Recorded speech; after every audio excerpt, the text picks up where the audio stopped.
Le film commence dans un monde où existaient deux royaumes, mais aucun d'eux ne s'entendait bien. Dans l'un des royaumes vivaient des personnes normales, mais qui étaient gouvernées par un roi vaniteux. Dans l'autre royaume vivaient des créatures magiques et inconnues, qui n'avaient pas besoin d'un roi pour les gouverner. Parmi les créatures magiques, il y avait une jeune fille nommée Maléfique, qui était une fée, et elle était chargée de protéger la forêt. Un jour, tandis que Maléfique volait à travers le royaume, elle rencontre les fées Knotgrass, Thistlewit et Fleetle, qui discutèrent de quelque chose. Curieuse, Maléfique demande ce qui s'était passé, et les fées révèlent que les gardes du royaume avaient attrapé un humain qui essayait de voler un puits de joyaux. En découvrant cela, Maléfique vole vers le puits de joyaux et y trouve quelques gardes protégeant l'endroit. Peu après, Maléfique aperçoit l'humain et est surprise, car elle n'avait jamais vu une personne de près. Finalement, Maléfique se rend compte que l'humain était un jeune homme nommé Stéphane, et en voyant qu'il était inoffensif, elle lui demande de rendre le joyau qu'il avait volé. Sans y penser à deux fois, Stéphane remet le joyau à Maléfique, et peu après, elle l'accompagne jusqu'à la frontière du royaume voisin. Après cela, Stéphane dit qu'un jour, il vivra dans le château et sera le roi de ce royaume. Avant de partir, Stéphane serre la main de Maléfique, mais en le faisant, il finit par la blesser involontairement. En enquêtant sur la raison de cet incident, Maléfique découvre que Stéphane portait une bague en fer et lui dit que le fer est nuisible pour les fées. En apprenant cela, Stéphane enlève la bague et la jette au loin. Ensuite, Stéphane dit qu'un jour il reviendra et, après avoir dit cela, il s'en va. Plus tard, cette nuit-là, Maléfique reste à penser à Stéphane. Et dans les jours suivants, le jeune homme lui rendait visite. Avec le temps, ils se rapprochèrent de plus en plus, et le jour de l'anniversaire de Maléfique, Stéphane lui donna un baiser passionné. Cependant, le lendemain, Maléfique attendit que Stéphane apparaisse. Mais pour une raison quelconque, le jeune homme ne vint pas. Des années plus tard, Maléfique était devenue la fée la plus puissante du royaume. Et même après beaucoup de temps, elle avait encore l'espoir que Stéphane puisse apparaître. Mais ce qu'elle ne savait pas, c'est que Stéphane cherchait à devenir roi. Et c'est pour cela qu'il ne la visitait pas. Un jour, le roi du royaume rival, nommé Henri, apparut dans le royaume de Maléfique, et avec ses gardes, planifia d'attaquer l'endroit. En tant que protectrice du royaume, Maléfique se présenta devant le roi et lui ordonna de partir. Mais le roi ne l'écouta pas et donna l'ordre à ses gardes d'attaquer. Sans autre option, Maléfique appelle ses propres gardes pour l'aider dans la bataille. Après cela, une bataille légendaire commence avec Maléfique. Elle utilise ses ailes pour abattre plusieurs gardes du roi. Peu après, les gardes de Maléfique prennent l'avantage dans la bataille, et elle en profite pour attaquer le roi. Quelques mois plus tard, le roi était très affaibli, et voyant qu'il n'y avait personne pour hériter de son trône, il fit une proposition à ses gardes. La proposition était que celui qui réussirait à vaincre Maléfique pourrait prendre le trône du royaume et épouser la princesse. En entendant cela, Stéphane a l'idée de rendre visite à Maléfique, même après tant de temps sans la voir. Plus tard, cette nuit-là, Stéphane rend visite à Maléfique et lui dit que le roi a ordonné à ses gardes de l'éliminer en échange du trône. En entendant cela, Maléfique fait à nouveau confiance à Stéphane, et peu après, ils se réconcilient. Cependant, Stéphane profite de ce moment pour donner un sédatif à Maléfique, et quand elle s'endort, il prévoit de la vaincre. Au moment où il était sur le point de l'achever, Stéphane change d'avis, et sachant qu'il ne pouvait pas revenir les mains vides, il a l'idée de lui arracher les ailes. Le lendemain matin, Maléfique se réveille, et en se rendant compte qu'elle est sans ses ailes, elle est remplie de colère et commence à crier. Pendant ce temps, Stéphane se rend au château du roi et lui montre les ailes de Maléfique. Pensant que Stéphane avait vaincu Maléfique, le roi lui accorde le droit d'être son successeur et aussi d'épouser la princesse. De retour avec Maléfique, elle est obligée de créer un bâton improvisé pour pouvoir marcher, car sans ses ailes, elle ne pouvait pas garder l'équilibre. Après une longue marche, Maléfique arrive à un tas de ruines et essaie de passer la nuit sur place. Soudain, un corbeau apparaît. Mais comme elle ne voulait personne près d'elle, Maléfique lui ordonne de partir. Le lendemain, alors qu'elle se promène dans le royaume des humains, Maléfique voit le même corbeau qu'elle avait vu la veille. Mais maintenant, il était piégé par un chasseur. Pour sauver l'animal, Maléfique utilise ses pouvoirs et transforme le corbeau en humain. Inquiet de cela, le chasseur s'enfuit. Et lorsque le corbeau est libéré, il rencontre Maléfique et lui dit qu'il s'appelle Diabal. Diabal révèle être reconnaissant de lui avoir sauvé la vie et lui dit qu'il fera tout ce qu'elle voudra. En entendant cela, Maléfique lui demande de voler jusqu'au château du roi et de voir ce qui se passait. Immédiatement, Diabal se transforme à nouveau en corbeau. Et lorsqu'il arrive au château, il voit Stéphane devenir roi. Après cela, Diabal retrouve Maléfique Et lorsqu'il lui raconte ce qu'il a vu, elle s'irrite extrêmement en découvrant que Stéphane l'a trompé juste pour devenir roi. Avec cela, Maléfique pousse un cri si fort que son pouvoir peut être vu de très loin. Le lendemain, Maléfique marche à travers son royaume et détruit tout sur son passage. Puis elle s'assoit sur un trône, et lorsque les créatures se rendent compte qu'elle commande l'endroit, toutes s'inclinent devant elle. Quelques mois plus tard, Stéphane devient père. Et lorsque Diabal l'apprend, il transmet immédiatement la nouvelle à Maléfique. À ce moment-là, Maléfique décide d'aller au château pour voir la fille du roi, qui s'appelle Aurore. Le jour du baptême d'Aurore, les 3 fées du royaume de Maléfique la visitent et lui accordent des dons de beauté et de bonheur. Cependant, lorsque la 3e fée allait donner à Aurore le 3e don, Maléfique apparaît, laissant tout le monde inquiet. Stéphane dit qu'elle n'est pas la bienvenue, mais Maléfique s'en moque. Et ensuite, elle s'approche d'Aurore. À ce moment-là, Maléfique dit qu'Aurore aura beauté et bonheur, mais qu'à ses 16 ans, et au coucher du soleil, elle se piquera le doigt avec une aiguille et tombera dans un profond sommeil. En voyant cela, Stéphane demande à Maléfique de ne pas faire cela, et elle dit que la seule façon pour Aurore de se réveiller est de recevoir un baiser d'amour véritable. Après cela, Maléfique retourne dans son royaume et se sent satisfaite de ce qu'elle a fait, car, ne croyant pas en l'amour véritable, elle pense qu'Aurore ne pourra jamais se réveiller lorsqu'elle se piquera le doigt. Peu de temps après, le roi Stéphane ordonne à ses gardes de rassembler tous les rouets disponibles dans le royaume et de les détruire pour protéger la vie de sa fille. De plus, Stéphane demande aux 3 fées d'emmener Aurore dans un endroit plus sûr du royaume et de veiller sur elle pendant 16 ans et un jour de plus. Sans y réfléchir à 2 fois, les fées acceptent et l'emmènent dans une cabane dans la forêt. Pendant ce temps, les gardes de Stéphane cherchent Maléfique pour la vaincre, mais ils ne savaient pas qu'elle avait créé une muraille d'épines dans son propre royaume. Revenant aux fées, elles se transforment en humaines pour se déguiser et tentent de s'occuper d'Aurore. Mais comme elles sont très maladroites, elles n'y parviennent pas et la laissent affamée.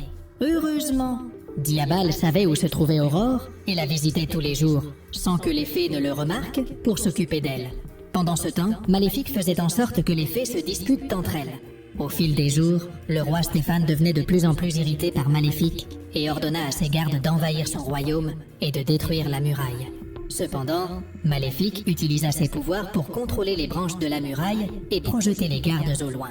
En apprenant que ses gardes n'avaient pas réussi à traverser la muraille, Stéphane eut l'idée d'utiliser un objet en fer pour vaincre Maléfique.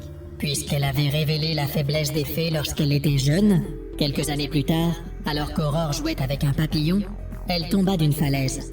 Mais heureusement, Maléfique était à proximité et décida de la sauver. De nombreuses années passèrent, et Aurore, qui avait déjà grandi, était très curieuse de savoir comment était le monde en dehors de la forêt où elle vivait, et aussi de connaître le royaume qui se trouvait au-delà de la muraille. En voyant qu'Aurore était près de la muraille, quelques gardes pensèrent à la capturer, mais pour les arrêter, Maléfique transforma Diaval en loup. Après cela, Diaval surprit les gardes et, profitant du moment, Maléfique utilisa ses pouvoirs pour les faire se heurter et les projeta au loin. Ensuite, Maléfique fit en sorte qu'Aurore s'endorme et, après avoir traversé la muraille, elle l'emmena dans son royaume. Dès qu'elle se réveille, Aurore est impressionnée par l'endroit. Mais à ce moment-là, elle voit Maléfique qui l'observait. Quand Maléfique apparaît, Aurore ne s'inquiète pas, car elle la voit comme sa marraine fée, et se souvient qu'elle était toujours proche quand elle était plus jeune. Peu de temps après, Diaval apparaît et Aurore le reconnaît aussi, car elle s'amusait toujours avec un corbeau identique à lui. Pendant ce temps, le roi Stéphane a reçu la nouvelle que sa femme ne vivrait pas longtemps, mais cela ne le préoccupait pas, car son seul objectif était de vaincre Maléfique. Revenons à Aurore. Elle continue de s'amuser dans le royaume de Maléfique et s'émerveille des créatures qui y habitaient. Plus tard, pendant qu'Aurore dormait, Maléfique a commencé à regretter de lui avoir jeté un sort, et elle essaye de renverser la situation. Cependant, Maléfique n'y parvient pas, et se rend compte que le sort était trop puissant pour être annulé. Quelques jours plus tard, Aurore parle avec Maléfique, et lui demande pourquoi elle n'a pas d'ailes. Maléfique lui explique qu'autrefois elle avait des ailes, mais qu'on les lui a arrachées. Curieuse, Aurore demande si elles étaient grandes, et Maléfique répond que ses ailes étaient si énormes que lorsqu'elle marchait, elle traînait par terre. Pendant ce temps, le roi Stéphane se réveille à l'aube et pense que Maléfique est en train de revenir. C'est pourquoi, immédiatement, il rencontre l'un de ses gardes et lui demande où sont les autres. Le garde l'informe que les autres gardes dorment. Mais en entendant cela, Stéphane s'irrite et exige qu'on les réveille pour se préparer à la bataille. Le lendemain, Maléfique invite Aurore à vivre dans son royaume.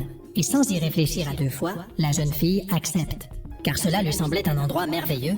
Avec cela, Aurore se dirige pour voir les fées afin de leur annoncer la nouvelle. Mais en chemin, elle rencontre un prince nommé Philippe, qui se rendait au château de Stéphane pour lui rendre visite. En voyant la beauté d'Aurore, Philippe est enchanté par elle.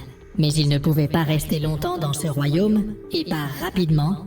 Plus tard, Aurore rencontre les fées et leur dit qu'elle ne vivra plus avec elles, mais qu'elle déménagera dans le royaume de Maléfique.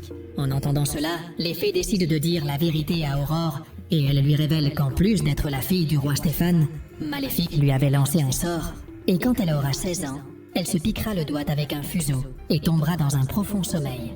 En l'apprenant, Aurore se met en colère et lorsqu'elle retourne au royaume de Maléfique, elle la confronte à propos de cette histoire. Sans autre option, Maléfique lui dit que l'histoire est vraie, ce qui laisse Aurore déçue. Et après cela, elle se dirige vers le château du roi Stéphane. Peu de temps après, Aurore arrive au château et rencontre son père. Mais bien que 16 ans se soient écoulés, Stéphane n'est pas heureux de la voir. Et pour la protéger du sort, il ordonne aux gardes de l'enfermer dans une chambre et de ne la libérer que le lendemain. Pendant ce temps, Maléfique rencontre le prince Philippe. Et elle le fait dormir avec son sort pour l'emmener au château et le faire embrasser Aurore, car elle croit qu'il est le véritable amour de la jeune fille. De retour avec Aurore, elle commence à ressentir l'envie de se piquer le doigt à cause du sort. Et ainsi elle découvre un endroit secret où toutes les quenouilles détruites du royaume étaient regardées. À ce moment-là, un nouveau rouet apparaît devant Aurore. Et sans y penser à deux fois, elle se pique le doigt avec l'objet et tombe dans un profond sommeil. Plus tard, dans la nuit, Stéphane apprend ce qui est arrivé à sa fille. Et il se met en colère contre les fées pour ne pas l'avoir protégée. Les fées essaient de rappeler au roi qu'elle pourrait se réveiller. Mais Stéphane n'y croit pas, car il pense que le véritable amour n'existe pas. Peu de temps après, Maléfique entre dans le château. Mais elle se rend compte que pour atteindre la chambre où se trouve Aurore, elle devra traverser un mur de ronces de fer. Bien qu'elle sache que le fer pourrait l'affecter, Maléfique s'en moque et tente de traverser les ronces avec précaution. Heureusement, elle parvient à le faire, et après avoir vaincu un garde, elle emmène Philippe jusqu'à la chambre d'Aurore. Quand Philippe se réveille, il dit qu'il est le fils d'un roi, et en réalisant que le jeune homme est un prince, les fées l'emmènent dans la chambre et lui demandent d'embrasser Aurore. Curieux, Philippe demande pourquoi il doit le faire. Et les fées lui expliquent qu'Aurore est tombée dans un profond sommeil et que seul le baiser du véritable amour pourra la réveiller. En entendant cela, Philippe embrasse la jeune fille. Mais pour une raison quelconque, Aurore ne se réveille pas. En réalisant qu'il n'était pas son véritable amour, les fées le sortent de la chambre. Peu après, Maléfique apparaît et se fâche de ne pas pouvoir défaire le sort. Pensant qu'Aurore dormirait pour toujours, Maléfique l'embrasse sur le front et se prépare à partir. Soudain, à ce moment-là, Aurore se réveille. Et Maléfique est impressionnée de découvrir qu'elle était le véritable amour de la jeune fille. Pendant ce temps, l'un des gardes du château informe Stéphane que Maléfique est sur place. Et le roi se prépare à la vaincre. Finalement, alors que Maléfique s'apprêtait à partir avec Aurore, un filet de fer tombe sur elle, ce qui commence à l'affaiblir. En voyant cela, Aurore essaie de l'aider, mais plusieurs gardes apparaissent et l'en empêchent. Profitant du fait que Maléfique était affaiblie, les gardes commencent à l'attaquer, et pour la protéger, Diabal tente de vaincre les gardes. Cependant, étant sous sa forme de corbeau, Diabal ne peut rien faire. Et à ce moment-là, Maléfique a une idée. Elle utilise ses pouvoirs pour transformer Diabal en un puissant dragon. Sous cette forme, Diabal crache du feu sur l'endroit et parvient à éloigner les gardes de Maléfique. Après cela, Diabal enlève le filet de fer qui recouvrait Maléfique, et une fois libre, elle pense à s'échapper. Mais à ce moment-là, plusieurs gardes apparaissent et l'entourent avec des boucliers de fer. Inquiète par la situation, Aurore se cache dans une salle. Mais là, elle voit les ailes de Maléfique qui s'agitaient à l'intérieur d'une boîte. Au centre du château, les gardes parviennent à attraper Diabal. Puis le roi Stéphane apparaît en portant une armure de fer. Irrité par tout ce qui s'est passé, Stéphane engage une bataille contre Maléfique et l'attaque avec une chaîne. Pendant ce temps, Aurore pense à aider Maléfique et en renversant la boîte, elle libère les ailes. De retour avec le roi Stéphane, il projette Maléfique au loin et se prépare à la vaincre. Soudain, les ailes apparaissent et lorsque Maléfique les récupère, elle parvient à voler à nouveau. Avec cela, Maléfique renverse un chandelier sur les gardes et parvient à les éloigner du dragon. Furieux, le roi Stéphane capture Maléfique et ordonne aux gardes de la vaincre. Cependant, Maléfique utilise toute la force de ses ailes et parvient à emmener Stéphane hors du château. À ce moment-là, elle pense à en finir avec lui, mais finalement elle renonce et lui dit que tout est terminé. Lorsque Maléfique se prépare à partir, Stéphane s'enrage encore plus et tous deux tombent du château. Sans option, Maléfique déploie ses ailes et commence à voler, laissant Stéphane tomber seul. Le lendemain, Maléfique se rend compte qu'elle a gagné la bataille contre Stéphane. Et pour cela, elle élimine toute la muraille qu'elle avait créée dans son royaume. De plus, Maléfique utilise toute sa magie pour redonner à son royaume l'aspect qu'il avait quand elle était plus jeune. À ce moment-là, Aurore apparaît dans le royaume, et Maléfique lui offre une couronne et la nomme reine. Avec cela, les deux royaumes se sont unifiés et la paix entre eux a été restaurée. Peu de temps après, le prince Philippe apparaît et propose d'être avec Aurore. Dans la scène finale, Maléfique. Elle vole à travers tout le royaume et se sent heureuse de tout ce qui s'est passé. Et ainsi, le film se termine. Si tu as aimé cette vidéo, n'oublie pas de t'abonner à la chaîne, de mettre un like et profite pour regarder d'autres résumés incroyables qui sont disponibles pour toi. Je te dis au revoir pour l'instant et on se voit dans la prochaine vidéo.